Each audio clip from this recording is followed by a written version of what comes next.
Lepo pozdravljeni na dogodku Porivi, padci in hiše, pogovor z Ivanom Antićem, ki ga bo moderirala Silvija Žnidar.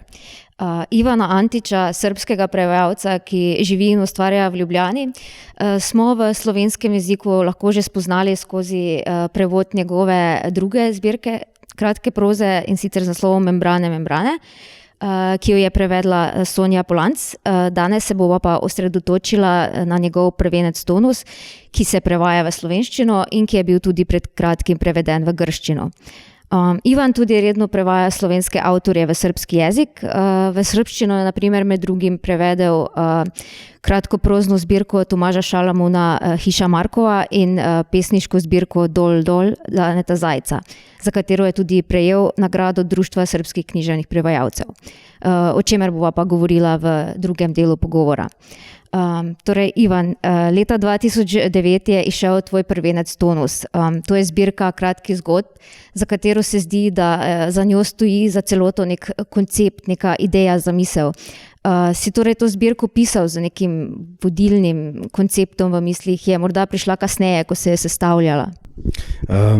Ja, pravzaprav na začetku sem pisal eno zgodbo za drugom, potem pa nekje okrog mogoče polovice rokopisa, pa malo čez, sem nekako prišel do ene forme, pravzaprav kratkih zgodbe, ki je bila, ni čisto ideja bila, da je forma pomembna, ampak tudi vsebinsko nekako je to bilo zmešano. In nekako sem prišel do tega, da pišem na nek način o porivih, ampak ne nujno bolj čez porive, ali pa na valu poriva, ali pa nekako, da v vsaki zgodbi nekako artikuliram na drugačen način to. In potem sem nekako prišel do tega, da bi mogoče bilo dobro zame imeti kakšen delovni naslov. In tako sem prišel do tega zgodbe o porivih, nekaj takega, potem porivarje. Nekako se mi je zdelo to dobro, kot inspirativno, porivarje. In potem sem pisal kot porivarje, nekako sem iskal točno to frekvenco. Ne vem, potem, ko sem poslal rokopis na tečaj za objavo Matice srpske za prvo knjigo. Edina opomba, ki so imeli, da zmenim naslov. Potem sem začel malo razmišljati, seveda, da mi je bilo zelo blizu porivarje, ker na nek način so nastale zgodbe zaradi tega koncepta, tega pojma. Ampak po drugi strani mi je bilo tudi inspirativno razmišljati, kaj bi zdaj drugo lahko dal. Ko sem prišel nekako do Tonusa, se mi je zdelo, da je na nek način to mogoče še boljši naslov, ker vsebuje vse to, kar porivarje so, mogoče ne pove nič o tem, kakšna forma zgodb je, ampak po drugi strani doda eno plat akustičnega, čeprav je najbolj pomembna zame bila ta plat medicinski termin, ne tonus, kaj pomeni. Torej, to je na nek način vsebina zgodb, kao iskanje to, kaj je to minimalni sled življenja, kar je preostal v človeku in kaj ga nekako potegne, da se zbudi, mogoče, če je zaspal v eksistencialnem metaforičnem pomenu. Tako da ta drugi nivo pomena tonus, ki je akustičen, mi je tudi bil blizu, ker mi ogromno pomeni, kako zveni vse to. Torej ritem, predvsem ritem pripovedovanja. Mi je izjemno pomembno, da nekako izraža nekaj, da ni neutralen. Mislim, itak ne znam, kako bi nekako neutralno pisal. Torej, vedno nekako ritem, če pišeš čez poriv, sam mogoče ta pozicija že nekako kreira ritem in da to frekvenco, katera te pelje do konca, proti koncu. Ja, vsekakor te zgodbe Tonusa so na ta način posebne, imajo svoj ritem, hkrati pa so drugačne, ne vem, tako kot tudi Šalamunove, na ta način, da je dogajanje minimalno, pogosto celo imaginirano v likovi glavi, ne vem, ne gre za neke psihološke študije, za ne vem, preučevanje odnosov. Sama sem morda v njih razbirala, da v ospredje stopa neka misel, razpiranje misli, ki je izzvana, znotraj nekega specifičnega trenutka, v preseku nekega majhnega prostora uma in telesa. Ne vem, kot da gre celo za neko refleksijo ozaveščenega, izoliranega, eksistencialnega modusa. Ne vem, kako ti vidiš zgodbe svoje pač, kot v širši sliki? Ja, na nek način se mi zdi, da je tudi tradicionalen koncept dogodka itak že bil nekako zastarel. Ne? Mislim, jaz sem nekako v tem obdobju tudi razmišljal o tem, kakšne poetike so že nekako izrabljene, kaj je izčrpano v literaturi, pa tudi sem mislil, da je, čeprav sem zelo pomno bral postmoderniste, sem tudi o tem mislil, da je takrat mislil, da je to takrat že je bilo seveda izčrpano, ampak tudi nisem bil zadovoljen s tem, torej ni mi bilo blizu ideja, kaj je prišlo po postmodernizmu, na nek način, da se vrnemo nazaj na zgodbo. Se mi je zdelo malo naivno, če na nek način se tekst je postal, se zaveda sebe, ne? Če je samo reflektiral, če je metafikcija na nek način ozavešča, da beremo ta tekst, točno ta tekst, potem pa nekako ni čisto možno pravzaprav nekako tudi zgodovinsko se vrniti nazaj na neposrednost. In mogoče ravno zaradi tega sem iskal to drugačen pristop. Mislim, sem nekako hotel najti svojo nekako lego v vsem tem. Tako da dogodek sam sem nekako vedno probal kompenzirati z kakšnom tenzijom znotraj naracije nekako, ali pa znotraj samega stavka. Nekako se mi je zdelo, da je ogromno drugih možnosti, kaj lahko dojemamo kot dogodek, ko pišemo kratke zgodbe, v primerjavi s tem, kaj je nekako nezavedno prisotno, da je dogodek seveda pomemben za prozo, za kratko zgodbo posebej centralen dogodek, recimo v teoriji, novelistični teoriji z konca 19. stoletja in pa tudi v 20. stoletju, ker če recimo tudi teoretike bereš, med sabo so v glavnem skregani, kaj je kratka zgodba, seveda, da je dogodek nekako ta centralni pojem, osrednji pojem v definiranju kratke zgodbe. Pri meni čisto obratno, nekako sem to izpražnjeno mesto dogodka hotel izpolniti z nečim drugim in potem je nekako prišlo to, da se nekako mogoče simulakrum dogodka lahko ustvari, pa potem vmes tudi rata, mislim, nastane iz tega dogodek, ne vem. Ni nujno, da je definiran na ta klasičen način, se mi zdi.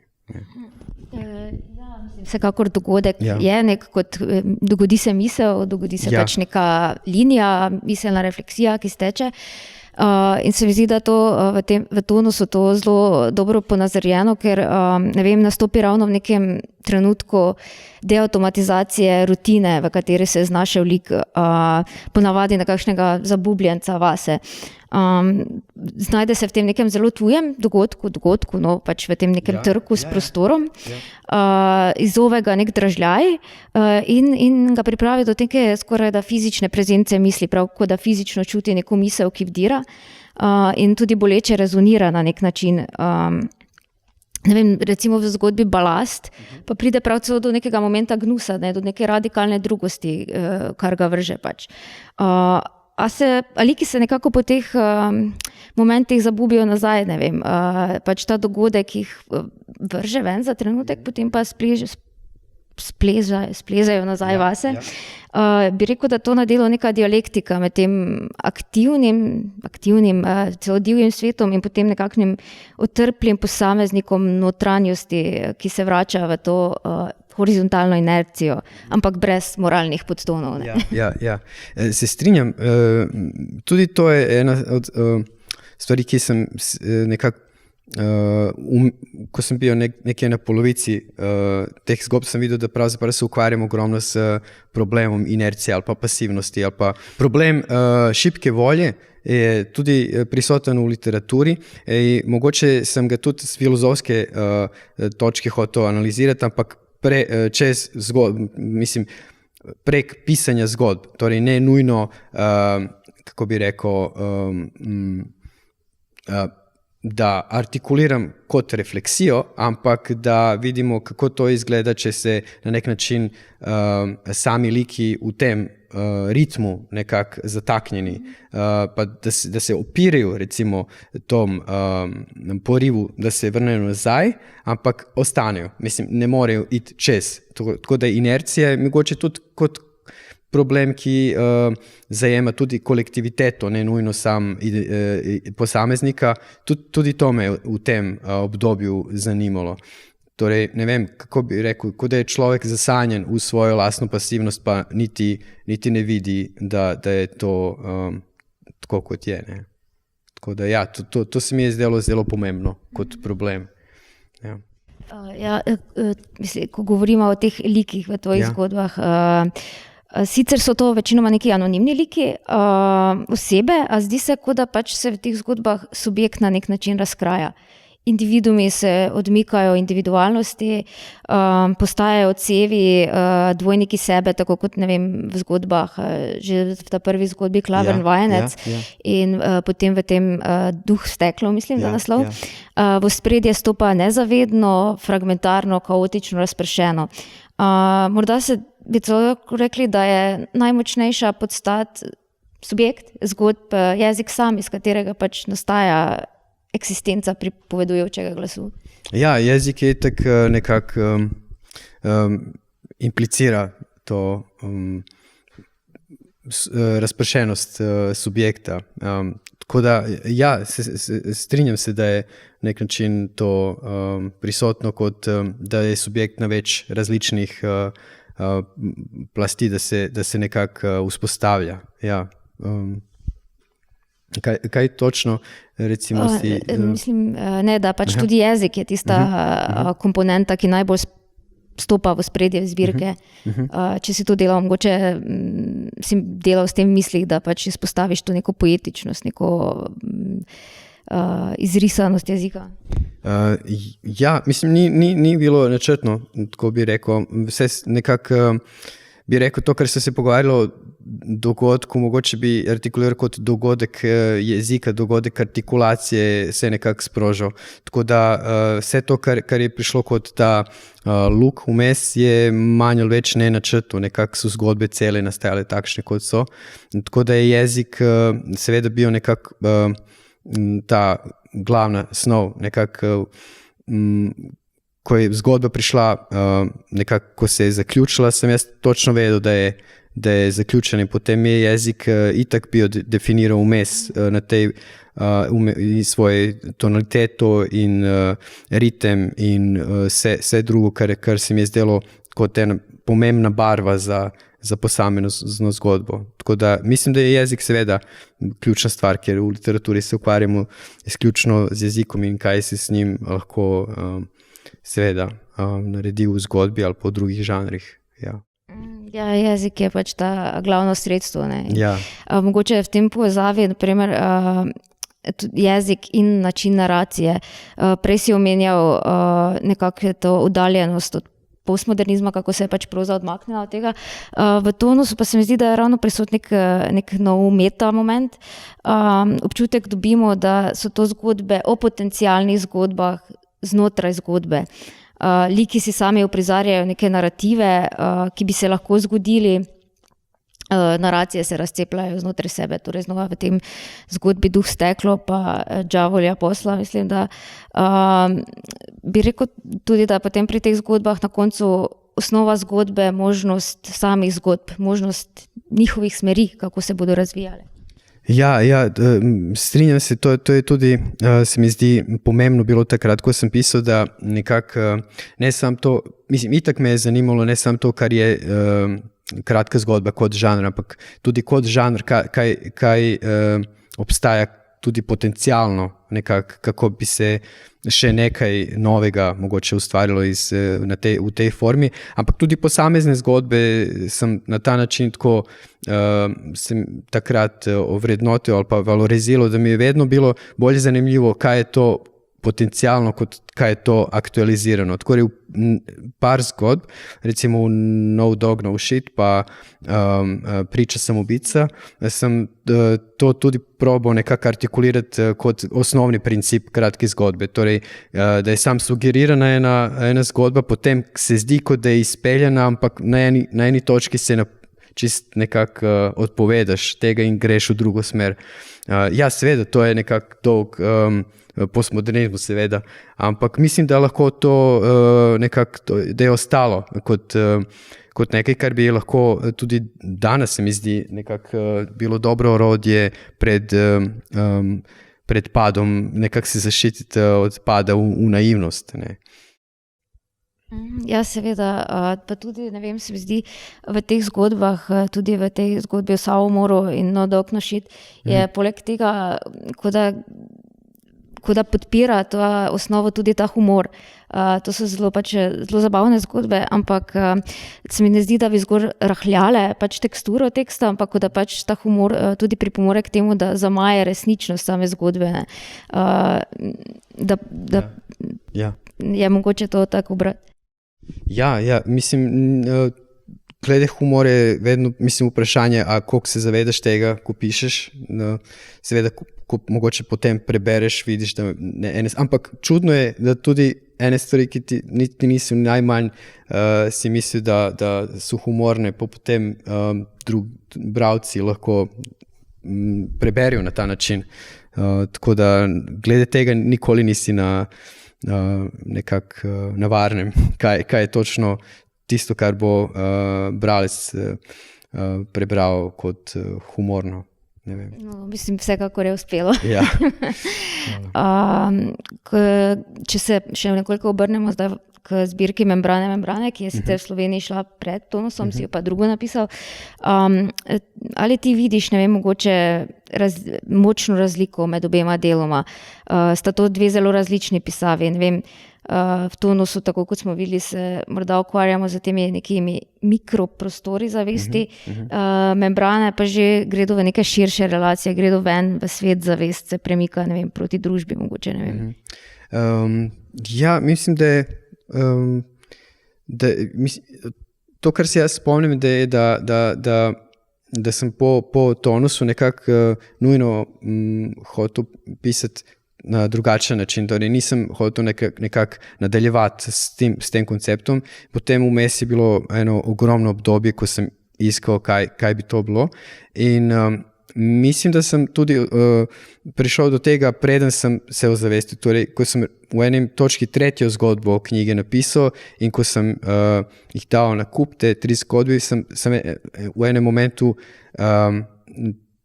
zaznal isto frekvenco nekako imajo, da sodijo ena z drugom v knjigi, in potem mi je bilo bolj jasno, kako bi nadaljeval s rokopisom, ker vmes so nastale tudi druge zgodbe, ki niso šle v knjigo, ker enostavno ne sodijo tam.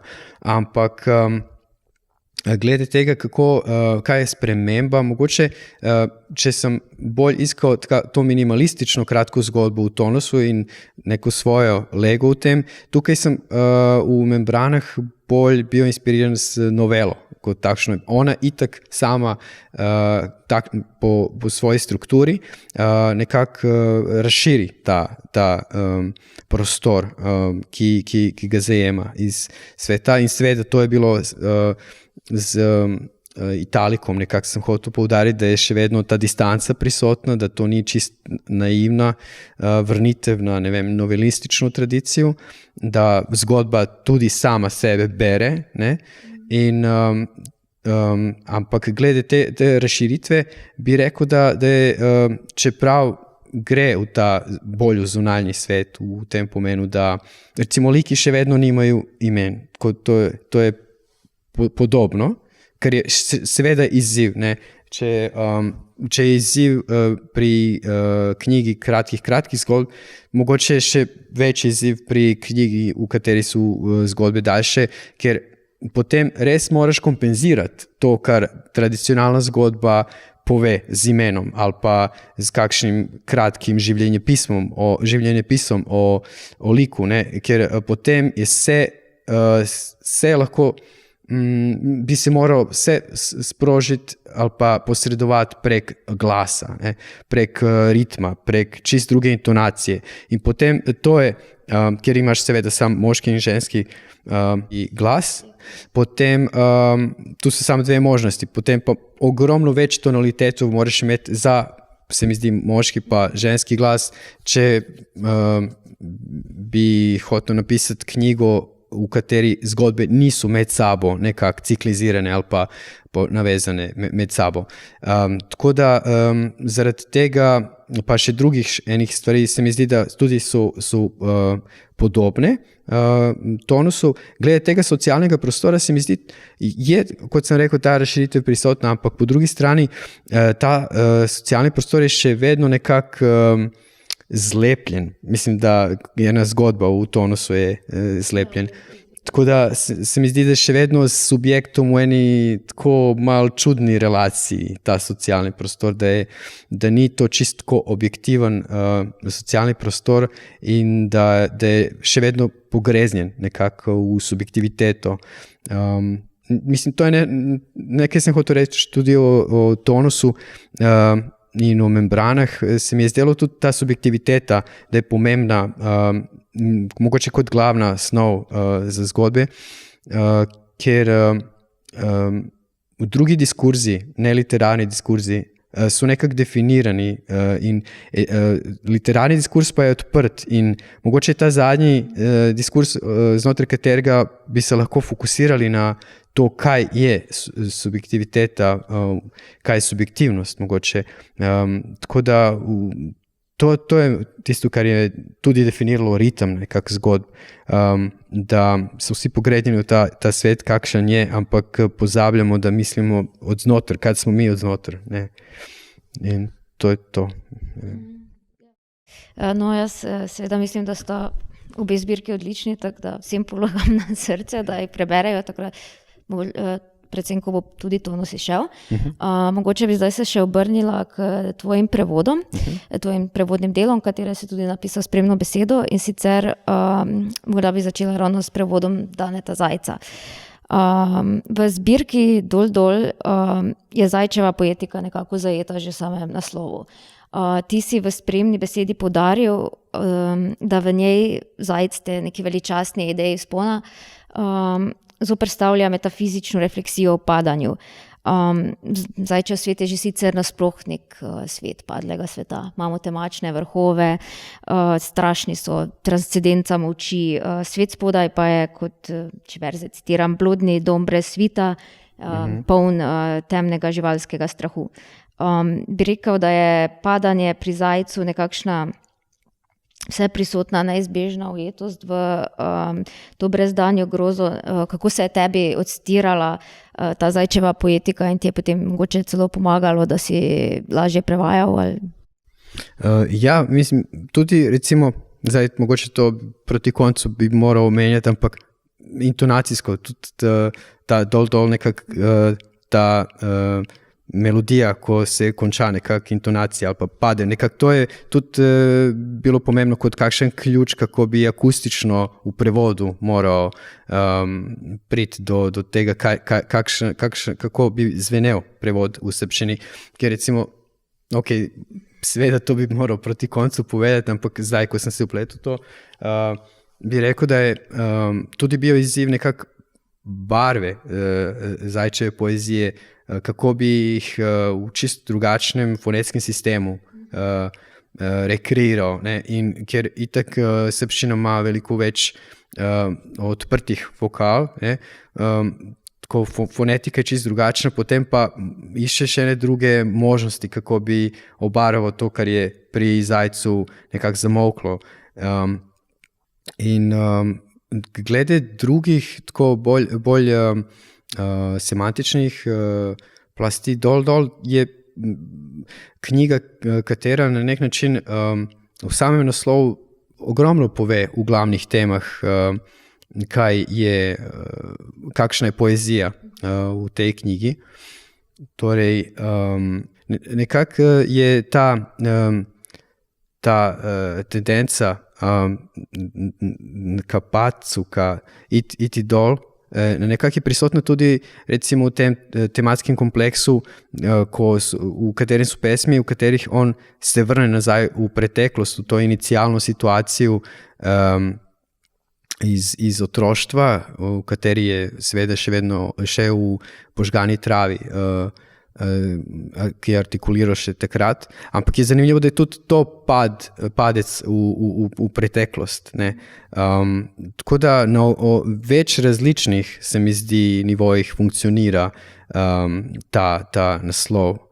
In seveda mislim, da nekako je kot zadnja knjiga Zajčeva tudi naredi en lep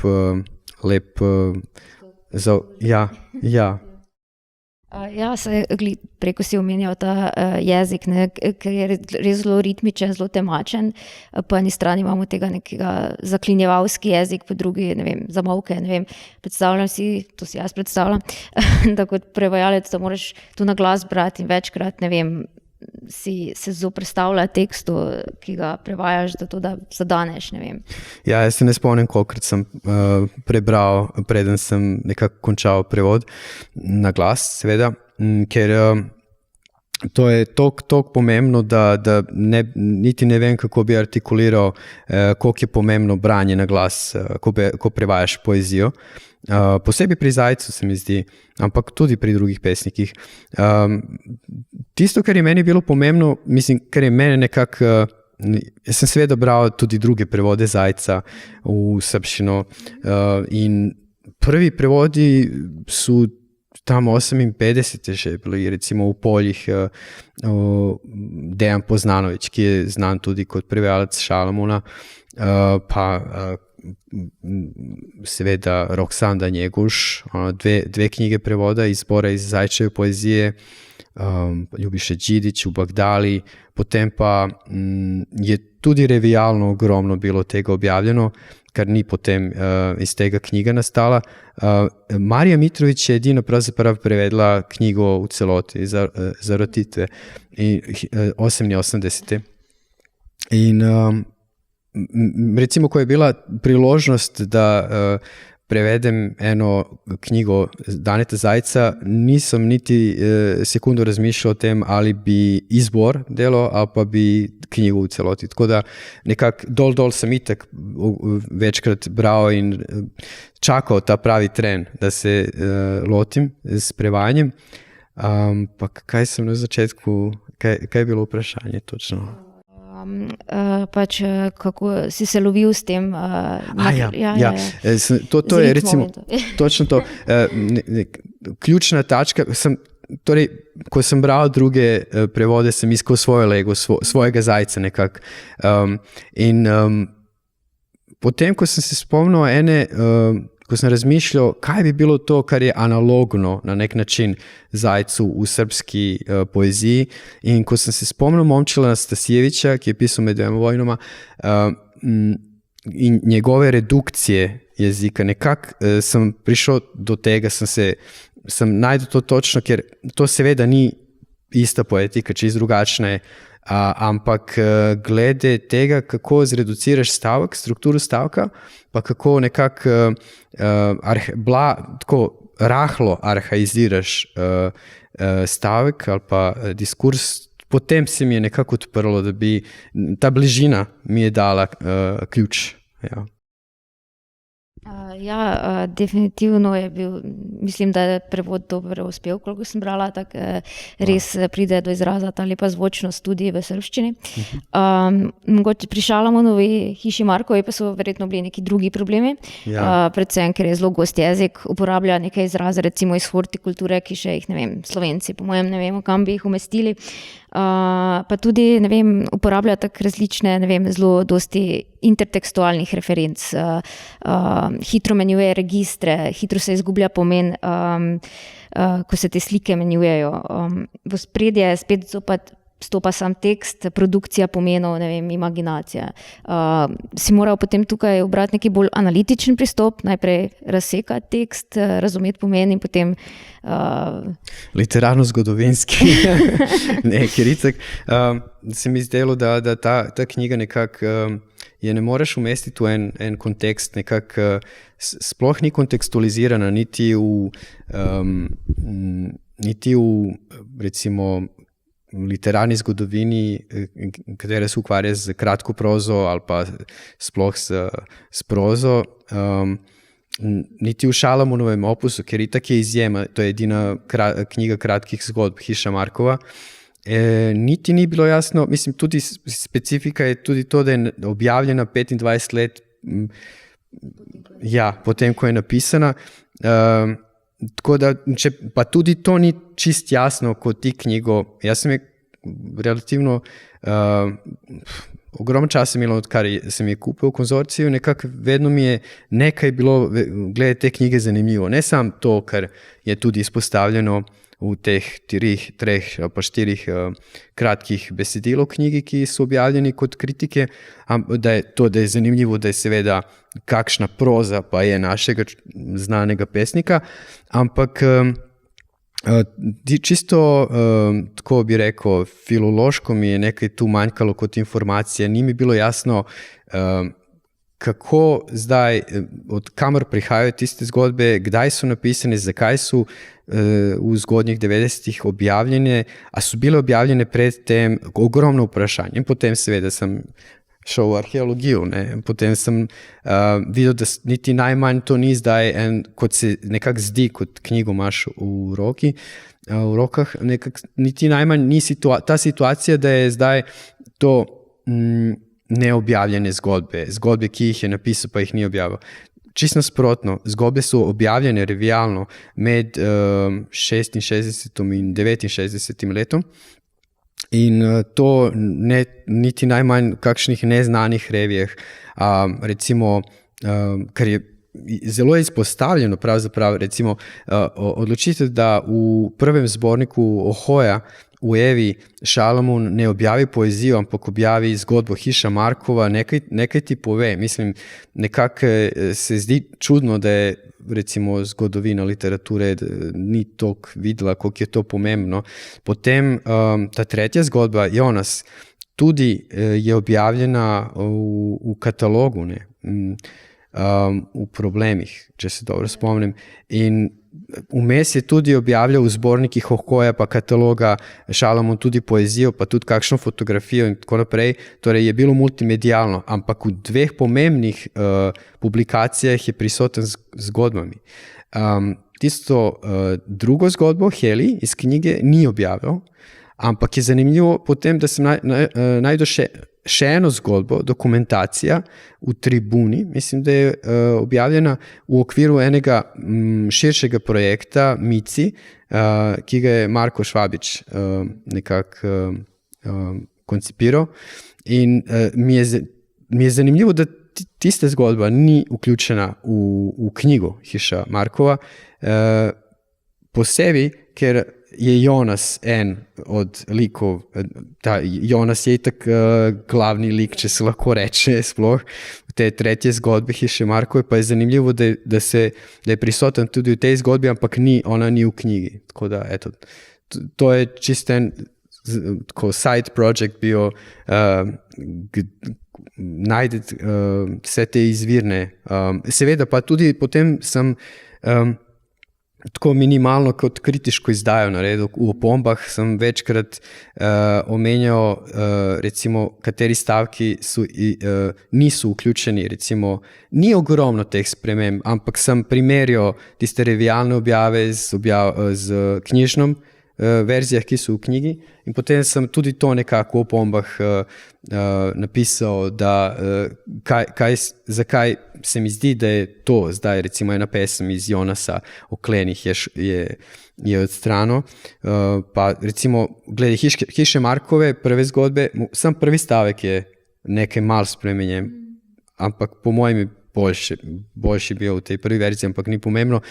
Tako da to so zanimive, tako bi rekel, arheološke, prevajalske zadeve, preden prideš do tega, ampak so pomembne, ker jaz ne bi mogel prevajati na isti način, če meni bi se to bilo jasno. Ne? Če bi razmišljal, kdaj so točno napisane, recimo pa da ne vem, da so takrat napisane zgodbe, seveda, da bi na drugačen način prevajal. Zdaj pa poznam kontekst in v tem kontekstu to je neoavangardistična tendenca seveda prisotna in eksperiment je na nek način potem, ko vidiš, kaj se dogajalo recimo glede vplivov takrat okrog 65-66 recimo francoskega novega romana, recimo pri Rudiju Šelegu in drugih, ti vidiš, da je pravzaprav Šalamon tudi ta vpliv sprejel nase, ko je pisal recimo prvo zgodbo, predvsem Hiša Markova, ampak da je že takrat nekako parodira, ni mu čisto in potem to je bilo zanimivo, da so te kritike, ki obstajajo, na nek način izpostavljale vpliv francoskega novega romana, čeprav jaz mislim, da je Šalamon že takrat imel distanco od tega.